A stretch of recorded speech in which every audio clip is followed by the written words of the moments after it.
And then through there, I learned about the details in the newspaper and all the things that involved in what became later on to do. Does that answer it pretty much? Yeah, absolutely. And Maria Elena, talk about your experience just finding, like, how did you discover either about the trial or about the murder itself? Well, I was actually...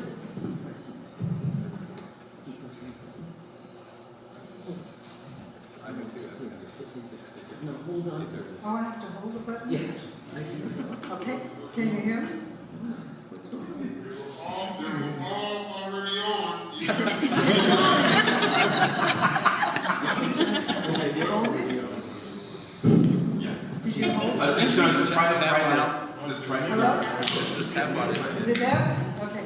Well, you know, I was actually at the Free Huey rally on May 1st, and I was a student at UC Berkeley at the time, and involved with, you know, the Third World Strike had opened our minds to, like, what about our history?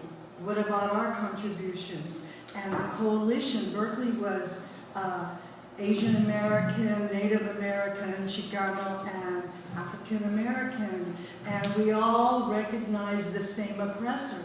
And Bobby Seale had actually gone to Chabot College when I was there because the black students had brought him, the Panthers had started, and he came, and it was such a polarizing, but not for the Chicano students, not for the black students, because everything he was saying was so relevant to our situation.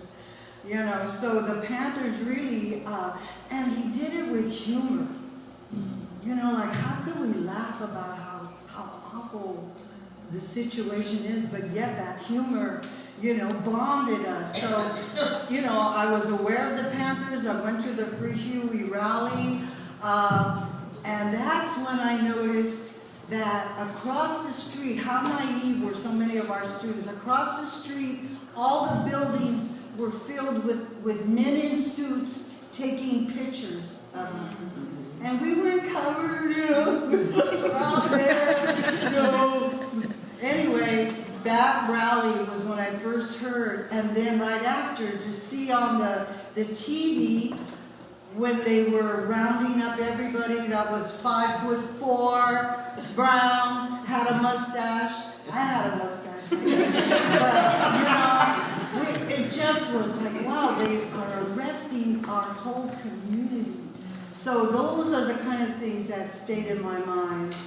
And then at Berkeley, Donna and Oscar Rios, another member of Los Siete, they came to a Mecha meeting, and they were talking about how the Panthers had helped with their paper, Basta Ya.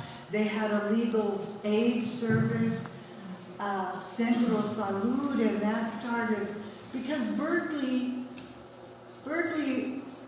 we got the Third World Strike, but as soon as it was implemented, the administration tried to undermine it right away. So seeing what was going on in this city was like, wow, this is really third world solidarity too, in a real way, you know, not just through books and history. Right. And Donna, actually Donna, use the red mic, and you don't need to turn anything on, just it should be on, you're good to go. Lights on it like it's Yeah, you're good to go. Donna, please tell us a little bit about how you found out either about the murder or the trial itself. Well, my situation Oh, was... with the microphone though. Sorry. I can't do exactly things at once. How did I learn about La Siete? It was, Maria and I were both at the Black Panther rally, and there's one. And it was an amazing sight. The federal building is unlike today. You couldn't do this, but we could back then. It was a big, open, area in front with steps, and the Panthers were all standing up at the front holding the little red books from Mao, and it was was fantastic. Okay, so we're all out there, and I'm very crowd averse. So, and we're in the civics, not the civic center, but a little farther up. And like Maria said, we were surrounded by police and people in buildings taking pictures because evidently the Black Panthers were very scary.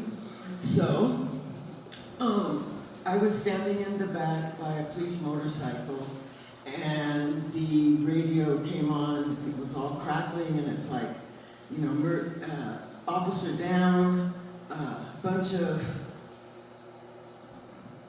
guys I'm not going to talk about that part, but a bunch of young men were thought to be involved, and their names came out over the speaker.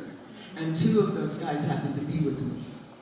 So that's a very disconcerting thing, and we got back together, and